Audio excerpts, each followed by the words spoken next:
Bien, bonsoir. Pour aujourd'hui, nous allons essayer de parler de la recherche opérationnelle. Bien évidemment, vous allez voir au tableau ici, j'ai mis un graphe constitué de mon ensemble de sommets ici, noté de x1 à x8 et mes arcs ici, mes arcs que j'ai mis qui sont représentés par les flèches et mes capacités d'arc qui sont représentées par les numéros que vous voyez sur chaque flèche ici. Bien, pour aujourd'hui, nous allons voir ici comment représenter ici notre graphe à l'intérieur ici de notre tableau de dictionnaire et notre tableau de suivants qui sont souvent notés S de X et P de X. Bien, dans la recherche opérationnelle, on a deux types de tableaux. Tableau des suivants, dictionnaire de suivants et le dictionnaire des précédents au niveau de la recherche opérationnelle. Bien, ici, on va voir comment représenter ici notre dictionnaire de suivants.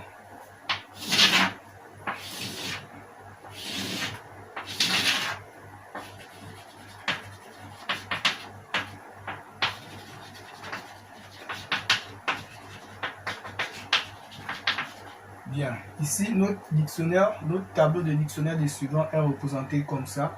À l'intérieur, ici, on va voir comment représenter nos sommets à l'intérieur de notre dictionnaire ici de suivants. Et nous allons voir aussi comment représenter avec notre dictionnaire ici des précédents. On va commencer avec le dictionnaire de suivants.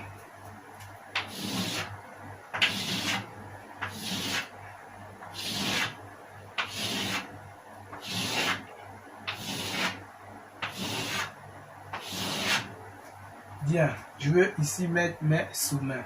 Au niveau des sommets, on a dit on avait x1, x2, x3, x4, x5, x6, x7, x8. Et pour mieux comprendre ici notre tableau de dictionnaire, comment mettre nos sommets à l'intérieur de notre tableau de dictionnaire ici, on va partir sur la base que nous allons dire tel sommet souhaite travailler avec tel sommet. Ici, comme vous voyez ici, avec des flèches qui indiquent le suivant. Donc, on va dire tel sommet souhaite travailler avec tel sommet.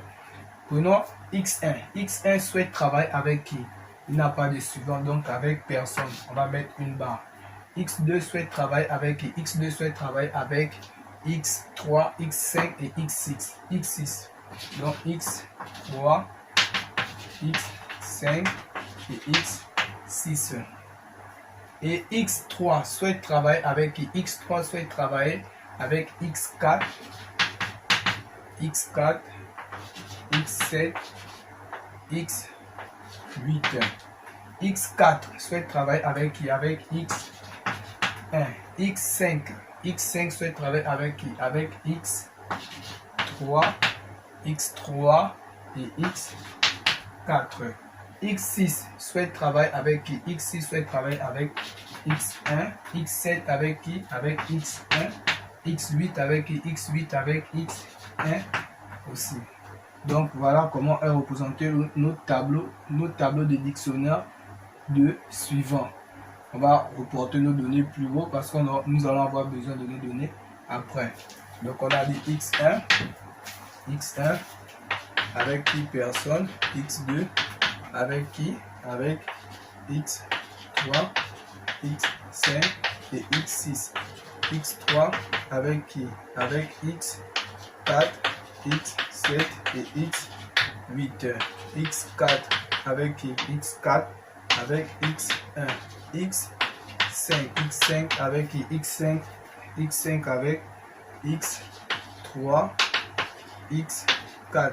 x6 avec qui? Avec x1, x7 avec x1, x8 ici avec x1. Nous allons effacer et on va essayer de faire la représentation ici du tableau des précédents. Ici.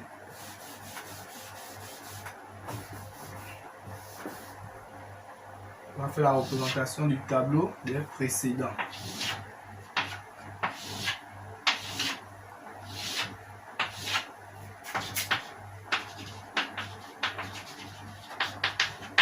Bien, ici, comme vous pouvez voir ici, on va représenter nos graphes à l'intérieur maintenant de notre tableau de dictionnaire des précédents. On a fini avec le suivant. Là, nous sommes au niveau des précédents.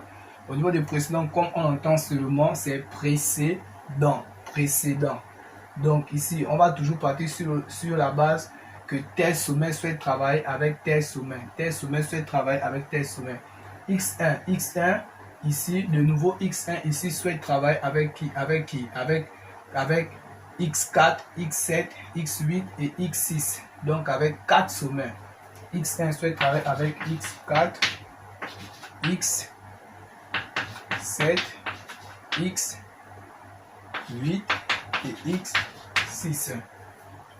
X2 souhaite travailler avec qui? X2 souhaite travailler avec personne cette fois.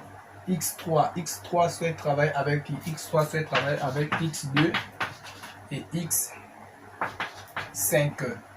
X4 souhaite travailler avec qui? X4 souhaite travailler avec X3. X5 souhaite travailler avec qui? X5 souhaite travailler avec X2. X5 souhaite travailler évidemment, oui, X5 souhaite travailler avec X2 ici, avec X2. X6 souhaite travailler avec qui? X6 souhaite travailler avec X2. Vraiment, il faut être bien attentif pour ne pas vous tromper. X7 souhaite travailler avec qui? X7 souhaite travailler avec X3. X8 souhaite travailler avec qui? Avec X3. Ok, d'accord, c'est un peu ça. Ça, c'est notre tableau de dictionnaire des précédents. Bien, on a fini avec le tableau de dictionnaire des suivants et le tableau de dictionnaire des précédents. Maintenant, nous allons voir ici comment représenter ici nos graphes à l'intérieur ici de notre matrix booléenne, à l'intérieur de la matrix booléenne. Je vais effacer ici et nous allons voir ça ici en fonction de nos tableaux des suivants. On va prendre exemple nos tableaux des suivants des données que j'ai pu relever ici.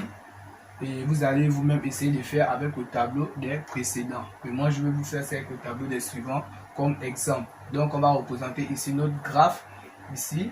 Notre graphe ici qui nous a donné notre tableau, notre graphe qu'on a représenté dans notre tableau de dictionnaire des suivants ici, qu'on va représenter maintenant à l'intérieur de notre matrix booléenne.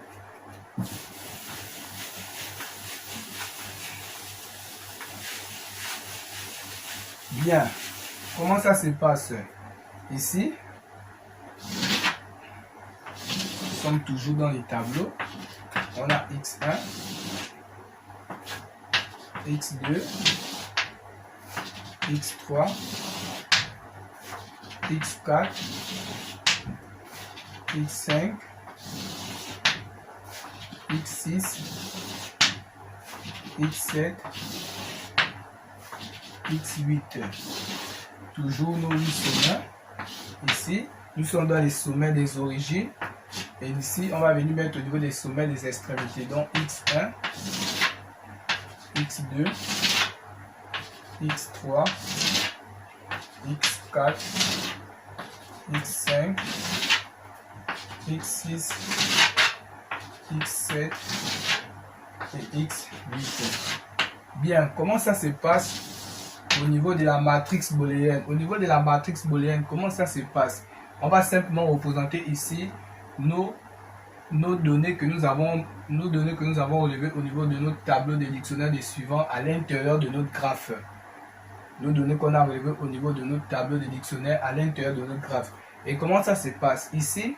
C'est-à-dire tel sommet qui a travaillé avec tel sommet ici va être marqué 1. Maintenant ici, le sommet qui n'a pas travaillé avec un autre sommet ici va être marqué 0. Bien évidemment, les cases vides ici seront aussi marquées 0. Bien, exemple, X1 ici souhaite travailler avec qui? Au niveau des tableaux de suivants, on a dit personne. Donc 0, 0, 0, 0, 0, 0, 0, 0. X2 souhaite travailler avec qui? On a dit X2 souhaite travailler avec X3, X5 et X6. X3, on marque 1. X5, on marque 1. X6, on va marquer aussi 1. Donc, ça veut dire que les autres cases vides, ici, 0, 0, 0, 0, 0. X3, on a dit X3 ici, soit travail avec X4. On va marquer 1. Soit travail aussi avec X7. X7, on va marquer 1. Soit travail avec X8. On marque 1. Les autres cases, 0, 0, 0, 0, 0. X4, soit travail avec X1. Les autres cas, on a 0, 0, 0, 0, 0, 0, 0. X5, X5 soit travail avec X3. On a 1. Et avec X4, on a 1 aussi. Donc, les autres cas, c'est 0, 0, 0, 0. X6 soit travail avec X1. Les autres cases. X7 soit travail avec X1. Les autres cases. Et X8 soit travail avec X1. On marque 1. On marque 1 ici. Les autres cases. Bien. Ici, on vient de terminer notre matrix booléenne. Vraiment, il faut être attentif à ne pas vous tromper. C'est comme ça que on représente ici notre matrix booléenne. Bien, c'est un peu ça. Donc, pour aujourd'hui, ici, on a vu un graphe. On a dit notre graphe ici notre graphe est constitué ici d'un ensemble de sommets tels que de X1 à X8 et des arcs ici reliant chaque sommet, des arcs reliant chaque sommet et des capacités d'arc ici qui sont numérotées. Bien, et après ça, ici, nous avons vu comment représenter notre arc, notre graphe ici. On a vu comment représenter notre graphe à l'intérieur d'un tableau des dictionnaires des suivants et des précédents. Puis, ici, on a fait notre matrix booléenne. Pour faire notre matrix booléenne, ici, on s'est servi des données que nous avons mis à l'intérieur de notre tableau des dictionnaires des suivants. Vous pouvez aussi faire avec le tableau des dictionnaires des précédents que nous avons fait tout à l'heure, toujours pareil comme ça, mais à savoir que les arcs ici, à savoir que au niveau des précédents, au niveau des tableaux des dictionnaires des précédents, des arcs ici qui souhaitent travailler avec tel arc ici seront marqués 1 et les arcs qui ne souhaitent travailler avec personne seront marqués 0. Comme ça, seront marqués 1 et ceux qui ne souhaitent travailler avec personne seront marqués 0 et les cases vides seront marquées 0 aussi.